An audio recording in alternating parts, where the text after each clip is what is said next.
Yeah, greetings molweni, sanibonani, siyanibingelela nganizakwethu kuphi nakuphi la nikhona kuyona-ke uhlelo lwenu i-Durban Network. Uyazi-ke uhlelo lolu lukunikeza yonke into ongafuna ukizwa from entertainment, politics, education, whatever that you can mention iyatholakala la ku-Durban Network. Igama-ke nguSabelo Mfowandabasi, umfana wale phansi eMkhomazi. Kanti namhlanje sivula ngamagama athi uma ngabe ufuna ukungcola dlala nengulube. Uma ngabe ufuna ukungcola uhambe uyodlala nengulube. Ingulube wowazi ukuthi ayikusabi, ayinankinga nokungcola. So wena uma uzodlala nayo ubungakufuni ukungcola, ulindeleni? Obvious uzongcola. So kubalekile ukuthi that you play away from a peak because you're going to get dirty. Kanti ke studio ke namhlanje sivakashele uManqoba ukhabazela umumbo weMumbo Foundation initiative edila nokusiza abantwana ukuthi bakwazi ukuthi bangenelele kuma academics abo. Mfowethu siyakubingelela studio. Angithathe leli thuba leli ngibonge ngokuthi nje ningi-invite ngikwazi ukuthi ngizoba ingxenye nami yale show. Ngiyabingelela nje kubona bonke abantu ababukele nasemakhaya. Ngiyabonga. Insizwa yakuphi insizwa usithi nje cha mbijana ukuthi udabukapho akuphi ukhulele kuphi? Njengoba ubusubachazelile ababukeli igama uManqoba isibongo ngwakamkhize ngokokuzalwa ngizalelwe endaweni yakaMaphumulo esigodini sakwaNgoni. Ngakhula nje ngifunda amabanga aphansi khona from ugrade R ngize ngiyofika ka grade 7 ngifunde esikoleni ekuthiwa iOtimathi Primary School. Oh yes, yeah. So bekunjani ukukhula lapha emakhaya and stuff and mhlawumbe with relates to I professional so kuyona manje ungathi mhlambe the time upbringing yakho was it bringing you closer to what you are doing today? Ngingasho ukuthi bekumnandi kakhulu ukukhula kumnandi nje sidlala ibhola so bese abantu abadlala ibhola kuyeke njengoba sengaba mkhulu kangaka but ke besikhula nje sidlala ibhola nabafowethu kumnandi. Engingakusho asibanga nayo inhlanhla yokuthi mangabe sikhula sikhule kukhona abantu abadala ngaso sonke isikhathi abazosigada but sibe nenhlanhla ukuthi masikhula sifundise thina ukuyigada kangangokuba i-team le engangidlalela sasingekho like isikhulu ukuthi hayi isikhulu ke lesi but kwakuba khona obhudi laba abadala ukuthi basebenza emaThekwini nakhona bafika ngalezo insuku bezosibheka but nje isikhathi esiningi bekukusigada yabo. So ngicabanga ukuthi konke kuqhamuka lapho ekuthenini mangabe umuntu kumele ukwazi ukuthi uzibheke wena. So ngicabanga ukuthi ke yonke le ndlela le esengihambile nala esengikhona kuqhamuka lapho ekuthenini kwazi ukuthi uzibheke. Sikhona insizwa zamaphumulo sengingazi hosta la ku-Durban Network. Khona umbuzo engingakaze ngibabuze wona ukuthi indawo enjani kaMaphumulo mhlawumbe esigodini sakhe eNgoni indawo kanjani ungayichaza kanjani? I'm sure you've experienced ezinye indawo sikompilo lwakwezinye indawo so as to compare to indawo isigodi sakho okhulele ngakusona indawo enjani? Isigodi engikhulele kusona ngingasho ngithi isigodi esiright esisazisayo isintu esimazisayo umakhelwane ngoba alukho nolulodwa usuku la khona esake salala singadlile kodwa ke lonto leyo ayisho ukuthi ngaso sonke isikhathi besihlezi sinawo amandla okuthola ukudla okusho ukuthi beziba khona lezo insuku but omakhelwane bakwazi ukuthi bangenelele. So ngingakubeka nje ngokusobala ngisho ukuthi isigodi sakaNgoni kwavimba ukhalo isigodi nje esiright esimazisayo omunye umuntu ngoba ayikho inkinga engathi sake sabhekana nayo yazi yakhosta ukuthi kumele sibaleke manje hayi no but nje ukumazisa omunye umuntu nokukhulisana ke nje singabafowethu nodadewethu sihlala endaweni but nje indawo right kakhulu. Sikhulume ngekhaya lakho ukhule kunabazali ukhula nosisi bakho bekwenzakalani? How was the family structure? Ngikhule nosisi bami kukhona ugogo umama ehlala ngasedolobheni. Ngikhulele ekhabo mama mina kaMagwaza. Ngikhula nje bengihlala no sisi bami ke from uma no mamdala and Yes, then yeah. base ke bahamba ke bona baya ngasemadolobheni then sase sisala usisi wami kwase kuba umfowethu oseshile emhlabeni bese kuba umfowethu omncane so kwaphoqeleka nokuthi ugogo akasuke ke emakhaya eze eThekwini ezozama ngokulekelela uma ngokuba ke bese kuba khona isimo khona bese ngasahambi kahle yeah so sagcina nje sisala sesibathathu sekusisi wami and then kube umfowethu umfowethu engimlamayo omdala bese kuba umncane and then wahamba ke naye usisi waya emadolobheni sasala ke manje ke sekuyimina bese kuba umfowethu engimlamayo bese kuba yilo omncane but nakhona impilo sayiphusha ngoba sakwazi ukufunda safika grade 7 then kwase kuba imanxa ke sesisuka khona so nje uqala ke nje sesisondela kwi profession yakho leso kuyona kuyinto yenza ngothando mhlawumbe ngalesikhathi usakhula ekhona ama highlights ezinto mhlawumbe uthi mawubuka emuva khona ukuthi umuntu uthola ukuthi wayethanda mhlawumbe nokumaphambili afundisa izingane kubonakala ukuthi this person is going to be a leader umuntu who always who are obsessed with the front like ayiphambili akhulume into ezinjalo ngathi mhlambe ikhona into enjalo yayikhona kuwena mawukhula so uzibona manje so kuleso sigaba sokuthi ube umuntu olidayo ngingasho ngiqinisekise ukuthi ikhona ngoba kusukela ebuncaneni bami angikaze ngakusaba ukuma phambi kwabantu kungabe badala kungabe bancane but angibi nalo uvalo ngoba ngisuke ngikholela ukuthi lonto engimise phambi kwabo ngiyayazi and ngizokhuluma into engiyaziyo so nje ngingasho ngithi kusukela ebunganeni bami ngoba nasesikoleni bengi-active kakhulu kwezama sport in terms of organizer nayo yonke lonto leyo bheka ukuthi okay yonke into ngabe ikhona nani ngiyakhumbula nje kulahleke ibhola siyodlala kwesinye sezikole lokho kwabuyela kumina ukuthi angichazi ukuthi ngoba mangabe ubukhona lilahleke kanjani ibhola so ngakwazi ke ukuthi ke ngichazele uthisha yize abanye basebembaleka so ngingasho ngithi nje into yokukhuluma nabantu okanye ukuma phambi kwabantu ngisho ukuthi abaningi kangakanani anginalo uvalo okay sesingena kwiMumbo Foundation tell us about the name why Mumbo Foundation you could have chosen another name but you went for Mumbo Foundation what was the reason behind uMumbo Foundation usukela ekuthenini ngumanqoba wakamkhize eKhaboma ikaMagwaza alright but nje kwaba khona into ethi ngoba kunesithakazelo engisithandayo ekhaya kamkhize esithi Mumbo Mhlophe so Mumbo Mhlophe singase ngithi hayi athi ke ngiqale okanye mase ngiyiqala le organization ake ngibize ngokuthi iMumbo Foundation isizathu salokho ileso ukuthi lento yokuthatha amagama eIngisi wa Google search and stuff nani ayikho right ngoba uzothola ukuthi uNike mhlawumbe isibongo somuntu nani yabo so ake ngenze nami into okuzoba ukuthi hayi no lento le iqhamuka ekhaya yabo ngabe ukuthi ngavele nje ngathatha igama qhamuka kanjalo okay fine tell us about the objectives and the aims of forming this organization okay iMumbo Foundation ngiyayenhlezi ngibatshela abantu into yadala ukuthi ngivule kwangeve ukuthi ngibhorekile ngicela ukuphinda lokungana kwethu ngangabhorekanga ngiqala iMumbo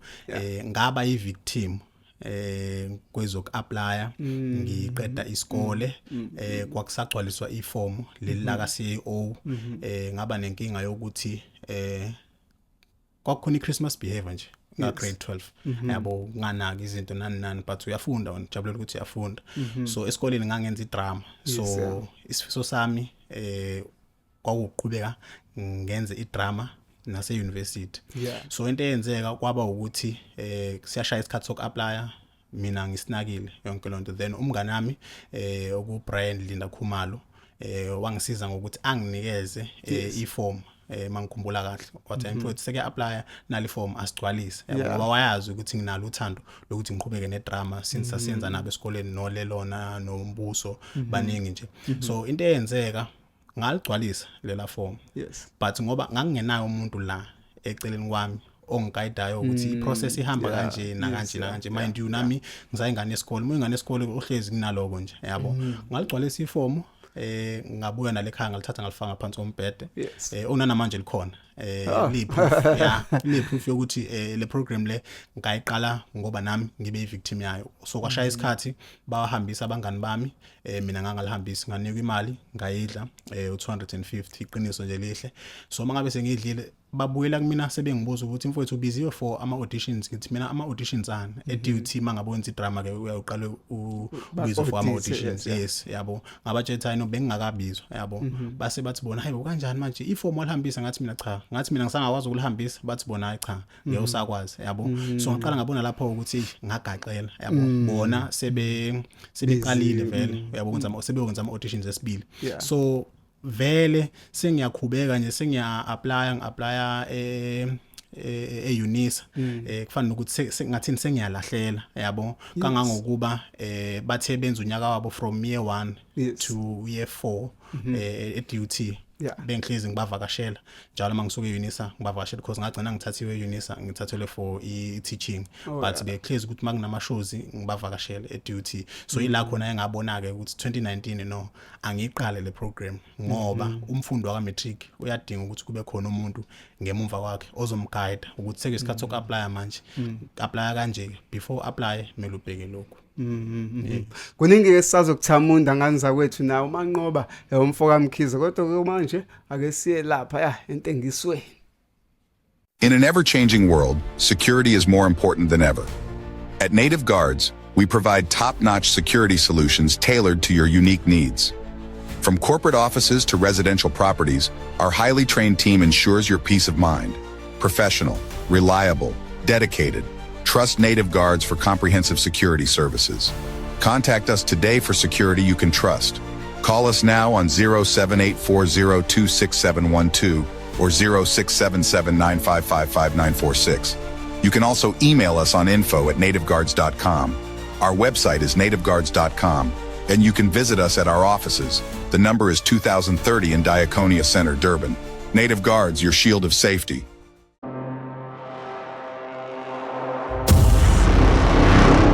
Yes, phinde sinamukeleke ohlelweni lena lengqayizivela. This is Durban Network kanza kwethu la sikhuluma yonke indaba ongafisa ukizwa sahleli naye kumfoka Mkhize Manqoba sizama ukuthola nje okuhlukahlukile mayelana nefoundation yabo mfowethu sesivala nje ubusazama ukuchaza la ukuthi kahle kahle iMumbo Foundation yenzani awukusinabele nje iMumbo Foundation iqala nje kwi career guidance so senza ama school visit si attend nama programs abakhona emphakathini mangabe sifika esikoleni sicele uthisha weLO kube uyena esifisa ukuthi sisebenzisane naye ngoba sikholela ukuthi lo msebenzi siwenzayo uyalinka ne subject yakhe so uma sifika esikoleni sijwayele ukufika nje ngekhathi zabo January sicele ukuthi sikwazi sithole slot no grade 12 inhloso yalokho kusuke ukuthi sibenzise I career guidance bese sibenzele ipresentation ethi how to approach ama online applications so into edala ukuthi sifike ngoJanuary ngoba ama applications asuke ngakavula so esenzele ukuthi siqale ngayo le presentation ethi how to approach ama online applications and then ukuze makufika isikhathi sama applications kube ukuthi sebeya understand ngoba abantu abaningi bacabanga ukuthi ama applications kulula ukwenza kanti akusiyona into elula la kunezinto eziningi okumele uyibheke okumele futhi ukwazi ukuthi uyilungise ukuze uyilungiselele so iMumbo Foundation ke ingenelela lapho ke ekuthenini siyafika esikoleni senze career guidance bese ke senze yona le presentation at how to approach ama online applications bese sithatha ama questions kubona abafundi ngoba into engikholela kuyona abantu into abangayi understand about ama applications nawa nezidingo zawo okumele uzibheke okumele uzimeet So kwi presentation iyona into esikhuluma ngayo kakhulu leyo because kunama 5 steps engaze ngawa create nje ukuthi ngiwafake emakhanda kubona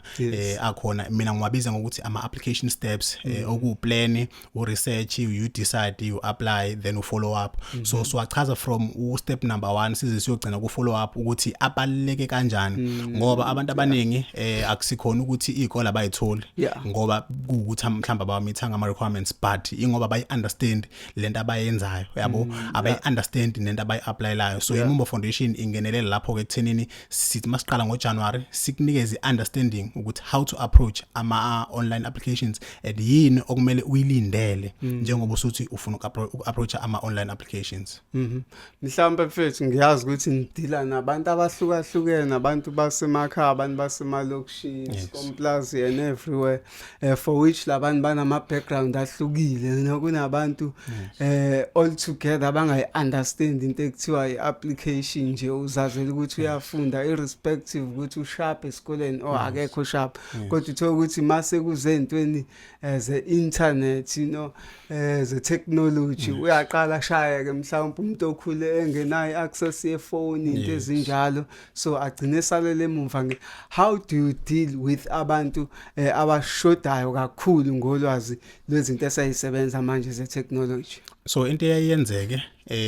thina as Mumbo Foundation mangabe sifikile sizokwenzisa i-career guidance or a presentation let how to approach ama online applications siyaye sikuveze ukuthi akuphoqelekile ukuthi application uyenzelwe iMumbo if kuukuthi wena uthi uyakwazi ukuzenzela but if kuukuthi uyazazi wena uyazi understand umuntu uzazi yena uyazi understand ukuthi awukho familiar no internet nama applications nani so thina sizokwenzela iapplication yakho. So lokho suke sikwenzelelani suke sikwenzela ukuthi kungabe ngazuthi iMumbo ihambela izikole iyaba iphoqa izikole abafundi ukuthi benzele ama applications but thina siyafika senze ipresentation nje kahle siyiqale size soqeda ukuthi how to approach ama online applications and then bese siyasho ukuthi okay nayi service ke sesini offerisha wona ukuthi sinenzela ama applications nakhona sihlezi sibatshela ukuthi asiqhambisa ukuthi umuntu a-apply ema university kuphela so umuntu aka-apply nasema TVET cause into eshayayo abafundi banalento ukuthi ama TVET bawabukele phansi and mina ngiyazi ukuthi why babukela phansi ingoba ama TVET amanye awanawo ama res so ayikho le vibe le ukuthi uzolokuthi ithi wake up with me bla bla bla yabo vlog indaba zama vlog yabo so manje umuntu ufuna uku-apply university ngisho amalukhuzana ama points wakhe engamvumeli ukuthi aye university so i presentation isuke isiza lapho ke ukuthi ke zi understand wena ukuthi okay kakade ke ka grade 11 kusukela ngoJanuary kuze usha uDecember ngaye ngaba nawo 36 points without LO ngaye ngaba nawo 30 points without LO so lonto leyo izobe sikutshela ukuthi okay uzo apply e-university but wena la ungasungene khona ikephi ise college so ingakho as Mumbo Foundation hlezi siqhakambisa ukuthi abantu aba apply yonke indawo la usuke kuvule khona ama university around KZN ama university outside KZN ama college around KZN ama college outside KZN because ekugcineni kuyafundwa. Yes. Yini le ephatheka mhlambe nifika nayo esikoleni enisuke niyisebenzisa the time nenze presentation ukuze umuntu akwazi ukubona iphile kuyena lento enikhuluma ngayo? Mina ngiyithanda ukukhuluma iqiniso. Sifika ne projector esuka ibolekiwe. Sifike ne screen esuke sibolekiwe. Bese sifike ne laptop engayiphiwa enye ama organization asemlazi okuthiwa u Center for Community Development uCCD ngayiphiwa nje ubhuti umsizi Khumalo sifika nayo bese ngifike nabafowethu abangilekelela kakhulu iMumbo Foundation ke iqiniso lehle asinayo team but nginabafowethu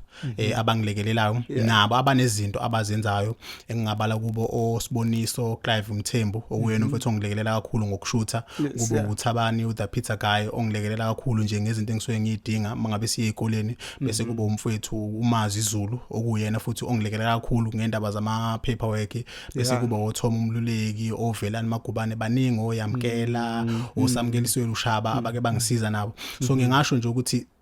saba nenhlanhla ukuthi mangiqala iMumbo nabantu ebengifunda nabo babe willing ukuthi ke bafike bezongilekelela uThulile Somthi so into enzakalayo sifika nazo lezo zinto masifika sixhume iprojector nescreen and then bese ke siqale ipresentation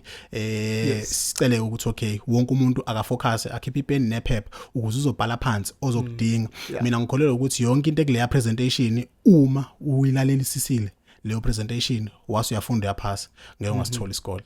showcase uyasithola iproof yalokho ke ungasivakashela lapha ku TikTok uzofika ubone abantu bebonga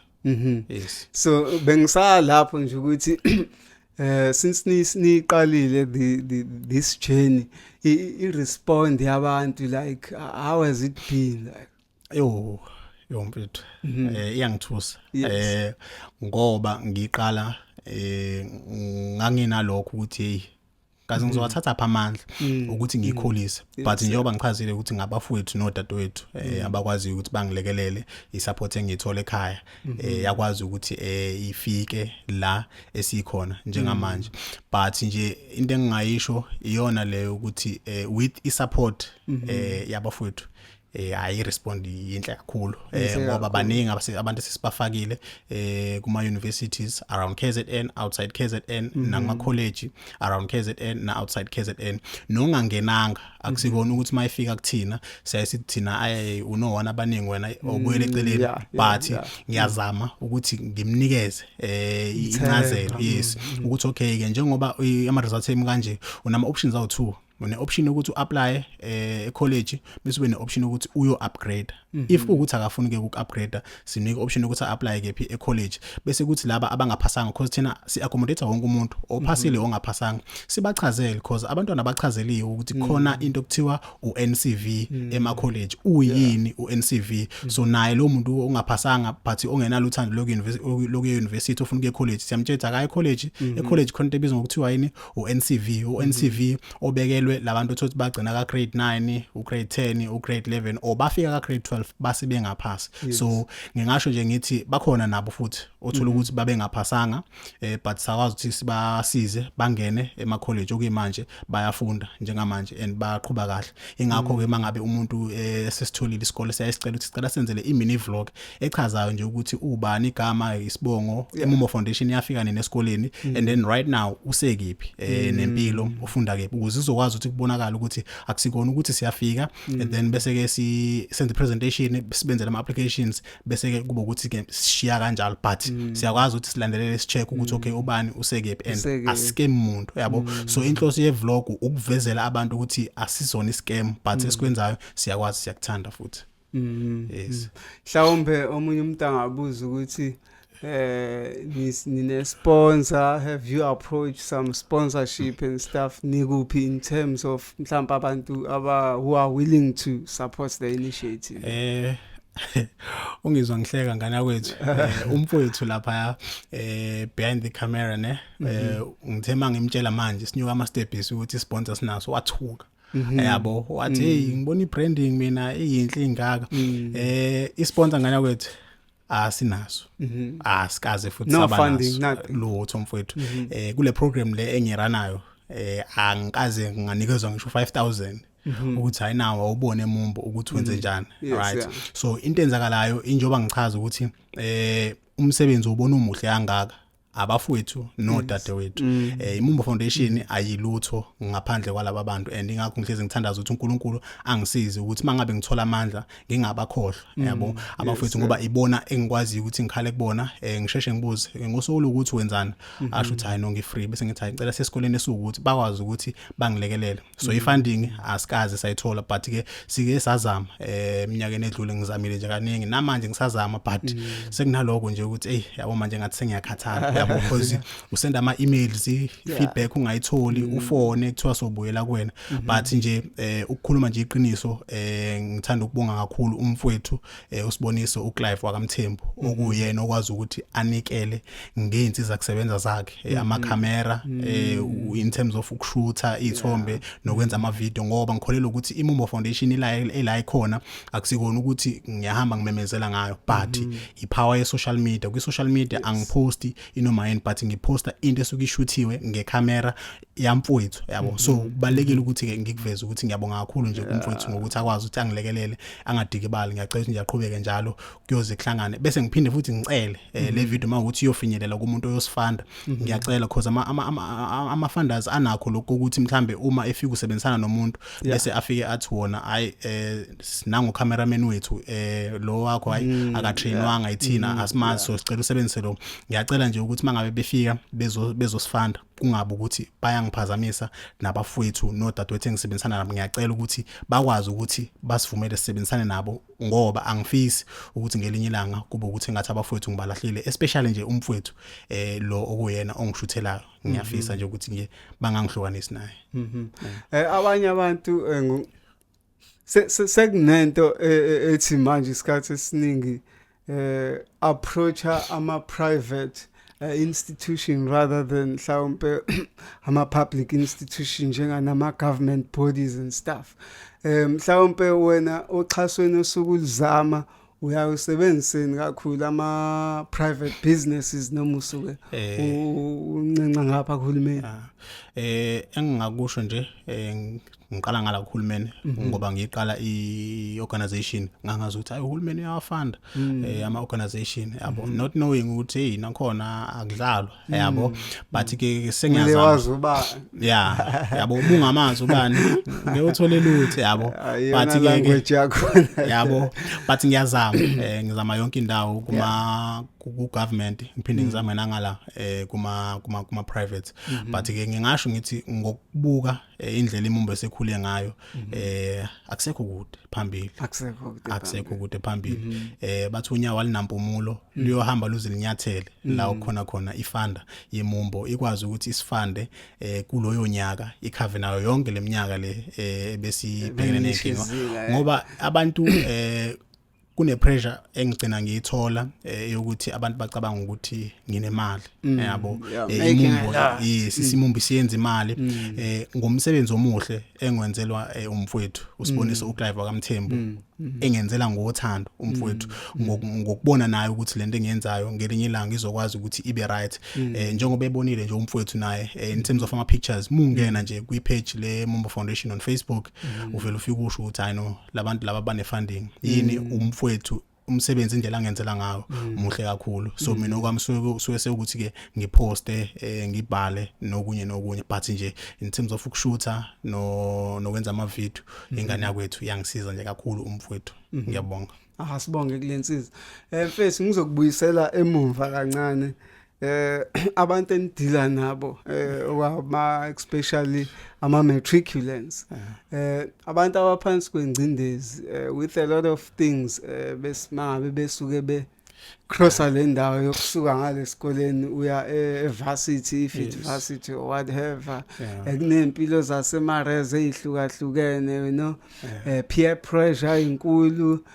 kufuneka abantu bagqoke manje uniform seyiphelile kumele baswenke abantu and stuff you know kumele mabese marezi bakwazi ukuphila nakhona sewaba khona nane content zonke lezi zinto so it brings a lot of pressure ebantwenini abancane remember abantu ethola ukuthi laba bakakwazi ukuzicabangela kahle abakabi stable in terms of thinking in terms of taking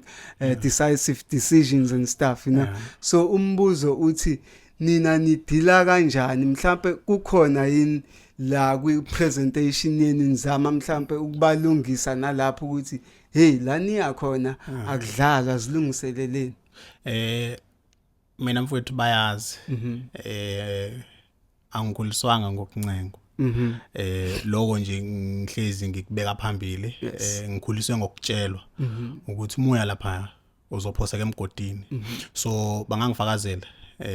asebese ema university mangifika esikoleni mina mfowethu ngoba umatric ngawufunda ngawuphasa nami ngobachelor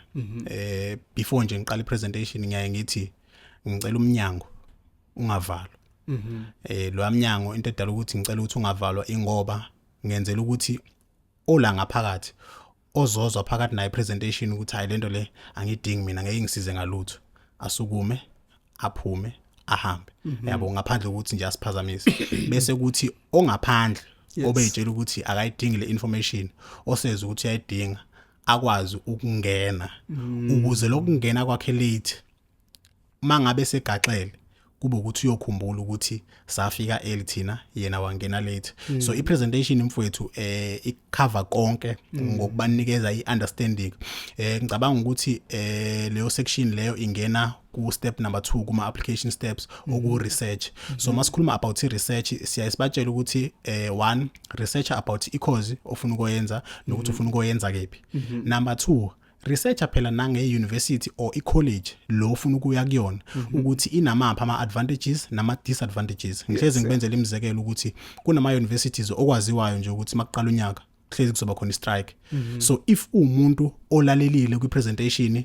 wayenza ama application steps la esikhuluma ngawo uzokwazi ukuthi uyenze research ube nalo lwazi ukuthi okay I university so and so hlezi kune strike maqala so usufika vele usu aware ukuthi khona strike esingase sibe khona or I college uNSFAS wakhona uyaqoza kumele kuze ku strike kushisa amathayi ukuze ukwazi ukuthi unikhokhele siyabo kunesiphithiphithi kulawa ngaphandle abafundi mhlambe bayashawa nani baya strike aba protester izindlu ziyabheda nani so leyo section leyo ingena ku research iyona esigcila kuyona kakhulu ekuthenini plan u research ku research kuningi ongaku researcher kusuke kukuningi esikhuluma ngakho but siyabavezela nathi ukuthi nawe zihluphe ngokuthi wenze research course sinesifiso sokuthi uma ngabe siyithola ifunding sikwazi ukususa izikole zasemakhaya silethe omlazi eMangosuthu silethe ku DUT silethe ku UKZN siyise ku Zululand isifiso sami ngalokho inhloso kuzobe kuukuthi kube ukuthi umfundi mase kwenzeke ethola ifirm offer kube ukuthi akaqala ukufika kuleyo university uyazi ukuthi okay ungena la uphume la ufuna admin ungena la ngoba baningi abantu abaskenywayo ngoJanuary 1 umuntu akakwazi eMangosuthu athi umuntu anzokisa eMangosuthu akususe mhlambe eMegascity akulethe la eThekwini athi hayi eMangosuthu uzoyifica le emunyuka yabo wena usuthi uyabheka eMangosuthu le eMlazi nakhona usakhona eMlazi awuyazi kephi mhlawumbe udlule uziyokwehla kephi mhlawumbe uziyokwehla ka J yabo ngiyalinganisa so I program mangabe sifandiwe ngiyafisa ukuthi sikwazi ukuthi sithathe izikole nje especially lezi zasemakhaya silethe kuzokwenziwa nje itho siqale eMangosuthu ngoba saba seMlazi bese ke sikwazi siqhubeke siye kwamanye namanye ama university bakwazi ukuthi babone ukuthi okay university into enje nama campus amangaka Sizakithi khona umbuzo ongafisa ukubuza kuMumbo. Mhlambe Mumbo ngibuze kakhulu abafundi mhlambe niyafika into a point whereby nibaqwashisa ngawo ke mhlambe ama careers abasuke bezowathatha ukuthi le mhlambe ine advantage kangakanani siyazi ukuthi khona lento esezidumile ukuthi meke wafundela zona kulula ukuthi uthole umsebenzi mawufundele lezi akulula ukuthi uthole into njengo teaching ukuthi as much as we demand kodwa lethi kubukeka umsebenzi utholakala kanzima mhlawumbe niyafika into leso sigaba sokuthi niphinde nibaqwashise nango kwama career abawathathayo ekufundeni kwabo lokhu ngagcina kwenza ukuthi ungasebenzi ngingathi bafowethu ayike into esingayithinta umngane wami waze wathi hey mase kuthiwa yenza presentation uvela ufuna ukukhuluma usuku lonke yabo ingoba kuningi mfethu esengikwazi engifuna ukuthi abantu bangagaxeli kukona so into eyayenzeke ikhona isection leyo section leyo ingena ku research angithi the time uplana uyaplan uthi mina ngifuna ukuba iphoyisa ngifuna ukuba udokotela nani uthola amakhozi amaningi and then mangabe usufika kuthina as Mumbo Foundation sesiyabheka ukuthi okay based on ama subjects owenzayo nawa amakhozi mhlambe nayo ungayifaka be first choice na asikukhetheli ukuthi siyakuphoqa ukuthi enza lokhu but siyakubonisa ngenhloso yokuthi uunderstand right enye into esiye sibatshele yona lento ukuthi musu ukukhetha ikhozi uyikhethe ngokuthi wena emqondweni ube ukuthi lo cause ufuna ukuthi nje uqashwe ngayo if ungasaqashwa then usuphelelwe right ngizokwenza umzekelo bathi abantu ungayenzi marketing yabo hayi marketing iyabheda nani yebo imarketing iyabheda if ukuthi wena uze ngomqondo ukuthi ufuna ukuqashwa phela sekuphelile mangaqashwa sekuphelile but into engike ngibatshela ukuthi enza research ejulile ngekhozi yakho ukuthi mhlambe makwenzeka ngingaqashwa njengoba ngine skill se marketing why ngingaqali into yami my own company right ezobe yenzani yenza marketing for ama companies lawa amakhulu yabo kuba ukuthi mina ngiba ngathini ngiba ne following enkulu on TikTok ngibe ne following enkulu on Facebook yabo bese ngiapproach lawa ama companies uthi ekuse mina nginabantu abawu 2 million angifollowishayo so ngicela ukuthi ngikumarketele umsebenzi wakho so yonke ehle sibatshela yona lo ukuthi enza more research about ikhozi yakho abake baphecelezi ama advertising agencies yabo ngoba yonke into ekhona la emhlabeni inabantu abayenzayo ababenza iskill esithize okanye ababefundele iskill esithize yabo. So yonke ehlezi sisho ke wona mfowethu ukuthi umuntu akenze i-research ngecourse yakho. Masibuyela ka teaching, yebo kudumile ka teaching ukuthi umsebenzi awukho, ngingasho ngithi baqinisile, ngiphinde ngisho ukuthi banamanga. Into eshaya abantu abaningi ka teaching ile ukuthi umuntu ufuna ukufundisa ngakubo, mayehlala emlazi ufuna ukufundisa emlazi yabo. So if ukuthi wena willing ukuthi urelocate uye koMpumalanga, urelocate uye koNdwedwe, urelocate uye komzimkhulu phansi, trust me uyakwazi ukuthi umsebenzi uthole. But into eshaya abantu yini, abazwani nebhuqu, abantu bafunani, bafuna itiyela. So ingakho ke ngithi siyakwazi ukuthi sifinyelele ekuthenini umuntu simbonise ngekhoza sokuyithatha ukuthi le khoza njengoba uyithatha uyayi-understanda yini. Ingakho ngavula lama application steps lawa ukuthi bawazi ukuthi asiza ngani. So ingakho even sengenza presentation ngithanda ukuba mude mase ngingene ku research, ngoba kuningi obusuku kumele ukuresearch, ungavele wenze nje idrama awazi ukuthi ufuna ukwenzelani yabo. Because sinenkinga la khona abantu abaningi abangafuni ukwenza idrama, athi umuntu hey mina nginamahloni ngiyasaba uku-act nani ka drama ku-act phela yabo. Ka drama khona abantu abagqokisa abantu, khona abantu abenza i-makeup, khona abantu abenza lighting, njengoba kukhona umfowethu behind the scene yabo. But abantu babone wena yabo. Ngenze ukuthi mhlawumbe umfowethu unamahloni uba ngaphambili but ngemumva akanawo amahloni. So ukwenza i-research about into, because baningi uthola ukuthi banalo ikhono but bayasaba ukuthi baliveze ngoba umuntu azothi unamahloni. Yes, khona omunye umbuzo. Ya mhlawumbe futhi Mumbo sibheke kakhulu lenihamba khona ukhuluma ngama high school. Mhlawumbe kuyenzekani ukuthi ningene ke phakathi ke mhlawumbe DUT senizobheka ngakhona labantu osechoose mhlawumbe i-career akasayithandi, sekuphela mhlawumbe uyenza for unyaka owodwa usefile ukuthi ufuna ukuyakwena, niyangena yini phakathi kuma tertiary institutions zamkululeka laba abasuke sebefuna ukushintsha to other careers? Alright, osuke sengenile ogibeni inhlanhla engibe nayo ukuthi uTikTok ngujoyine gcina kuno Facebook but wakhula kakhulu uTikTok. So abantu abaningi sihlangane nabo ku TikTok yabo. So bakhona uthola ukuthi umuntu use university wenza unyaka oqala usefuna ukushintsha manje. So basifonele okanye bas WhatsApp because inamba isisabalele. Naye lo muntu lo siyakwazi ukuthi sim accommodate, sibonisane naye ngoba uma ubheka uma uapply ka CEO noma kweyiphi site, it's either UJ or what, kune section la ubuza khona ukuthi njengamanje wenzani yabo. Umfundo wa grade 12 or we gap year or unemployed okanye use university or college. So lo muntu sayesimchazela ukuthi okay enza research ke ukuthi ufuna ukuya kuyiphi i-university yabo. So uzizokwazi ukuthi mase sifika khona ke sifone sibuze ukuthi okay sinomfundo kanje osefuna ukushintsha manje eshintshele kwi-course ukuthi ngabe umgudu okumele ulandele uyafana yini nomuntu okade enza u-matric. So kuyaye kube kanjalo. Mhlawumbe mfethu sesivala uhlelo sesemaphethelweni nje, izinto ongafisa ukuzisho kubantu abaqalayo ukuzwa, kubantu abansangafisa ukusebenza nawe, abangafisa uku-invite ezikoleni zabo, abantu nje in general mhlawumbe abangakulidela to certain heights, yini ongafisa ukuyidlulisa kubona? One ngizocela ukuthi ngiqale ngalaba abafisa ukusi invite, kungaba isezikoleni, kungaba isemphakathini, ngiyacela ngiyacela bangasenzi sizizwe ngazuthi lento esiyenza useless, kakhulukazi othisha nothisha omkhulu, ngoba kukhona la ukuthi uyafika ubone ukuthi yazi lo thisha lo o noma lo thisha omkhulu anendawo nje nokuthi nifikile nizosiza abantwana, ngoba ngizokuveza lokho abanye othisha omkhulu abanendaba ukuthi what is going to happen after matric kuwena. They only care ngokuthi wena ufunde uphase ucontribute ku 100% lo othisha omkhulu bonke abawufunayo, right? But abanayo iprogram yokuthi ke ake sinibonge ngalokho yabo, ngoba uthisha omkhulu mangabe sethola 100% uzorelaxa yena asenendaba use right, uzothola ama sponsors, makuthola ama sponsors nani. But ayikho iprogram ecover labantu laba basuke bephase ngo higher certificate because nabo phela ba contributile ukuba baphasanga ngaba kunjani ngabe isikole sothola 100%. So siyacela ukuthi othisha omkhulu bangasenzi engazuthi siborekile mangabe sifika asinankinga nokuinvite yonke indawo but masifikile sicela ukuthi sikwazi sinikeze indawo right ehlanzekile because you'll find ukuthi uyafika kwesinye isikole iclass lingcole ngalendlela ukuthi nje engazuthi kufika abantu nje abazoyidlalela yabo and then bese ukuthi laba bafisa ukuthi basebenzisane nathi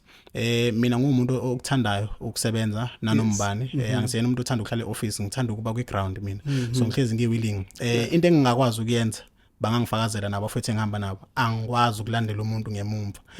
angikaze ngathi mase ezikoleni ngithi bafethu yebo nje basalapha cela ningawenza 1 no 2 no 4 ngoba nginale mentality ukuthi bakhulile badala ayikho ingane so ngiyamthanda kumuntu othanda umsebenzi nomunye seyashela khona yabo akekho nje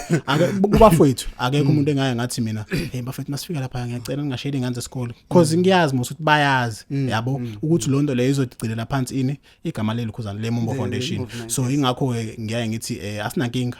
nokusebenzisana nabantu and asinankinga nabantu abafisayo ukuthi ke basifande but if ufika kuthina ngicela ukuthi ube nendlela yabo mhlambe ukuthi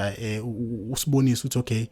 kunganjani masenza kanje ungaqhamuka ukuthi asishintshe because enye into ebhlungu about ama funders le program le mina ngirana ngendlela engibona ukuthi iyayisiza ngayo Mumbo Foundation mhlambe ifunda masifika isithi haye awuhlehlise bonke labantu laba naba abantu yabo na ama interns and stuff nani so yiloko engicelayo mina ukuthi bangangenza umuntu omubi kubafowethu ababe nami kusukela ngiqala kuze kube manje ngoba nje kuye kwanzima ngempela sihambela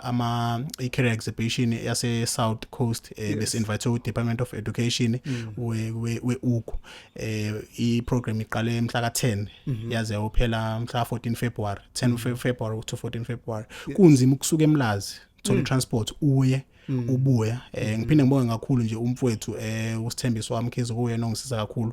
ngetransport siphinde kube usibongiseni wakambona ukuyena abakazi ukuthi bangisize ngetransport ukuthi ngikwazi ukuthi ngifake lokho enginamandla akho athi yabo nje baye batha imfowethu faka lokho uzoba namandla akho sikwazi ukuthi sihambe sibuye as long as singesilale endleleni ngesiklahle so lokho ukuvezela ngokusobala ukuthi iMumbo ngathini abantu yabo ikhuliswe abantu ingakho ngingasho ukuthi iMumbo yami but konke nje esinakho konke sikwenzayo ngikwenza ngenxa yabafowethu and ngifisa bazi ukuthi indima abayidlalayo kwiMumbo inkulu kakhulu because ziyangifikela nami insuku la khona ngihlala ekamerweni ngikhale yabo kunzima yabo ngike ngahlangabezana nenkinga nje ngilahlekelwe umfowethu engimlamayo kunzima ngacabanga kwayishiya phansi yonke lento engiyenzayo ngobuhlungu engangibuzwa the following year ngalahlekelwa ubaba ongizalayo ngaphinde ngacabanga ukuthi yonke lento ngishiya phansi but bebekwazi ukuthi bangi-invite sihlale nabo baxoxe phansi basho ukuthi hayi no Mkhize lento akuqali ngawe mfowethu kuyenzeka yabo nami ngikhule ngamazi ubaba and stuff nani ngoba ubuhlungu engibizwile ngaleza igameko nje zo2 esikamfowethu kulahlekelwa umfowethu nokulahlekelwa ubaba ubuhlungu kakhulu ngane yakwethu kuze ube imanje ngiyazama ukuthi ngikwazi ukuthi ke ngiqhubekele ngiye phambili but nje isimo lesiya engingasho ukuthi sacishe sayiqeda iMumbo Foundation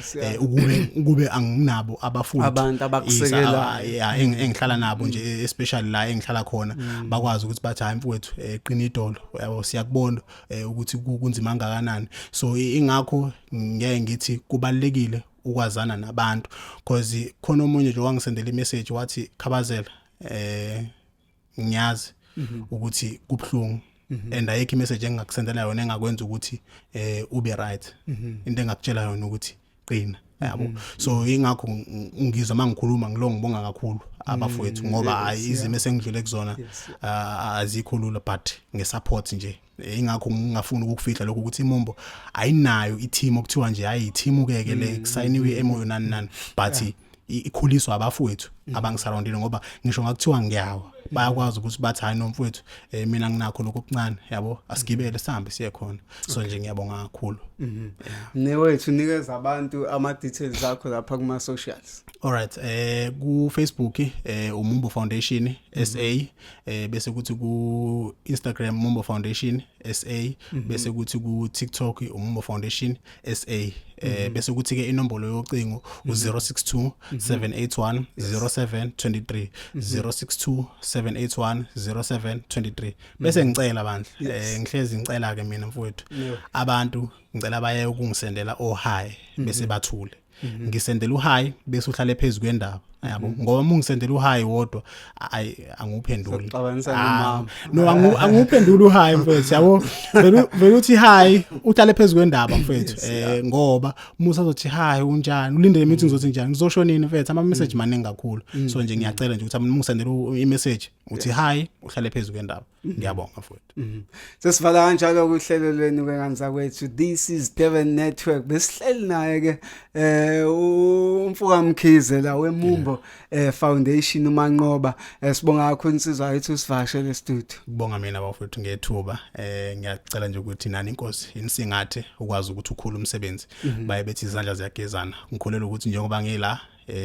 ningisa phambili nami njoba ngila nginisa phambili ngokuthi nginilethela ama followers so nje ngiyabonga kakhulu ngethuba eningileke lona nangesikhathi kube mnandi kakhulu uba la ekhaya izandla zidlula ekhaya siyabonga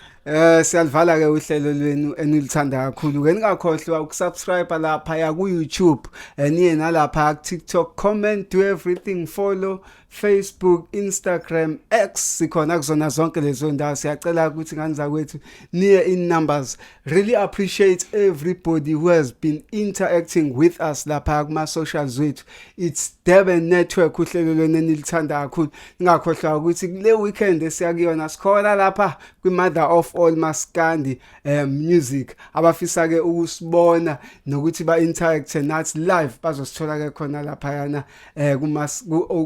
kuMaskandi kwishow kaMaskandi yeseseThekwini lapha ya ePeople's Park igama ke ngusabelo Ndabase siyalivala nje lo hlelo sithi qim shele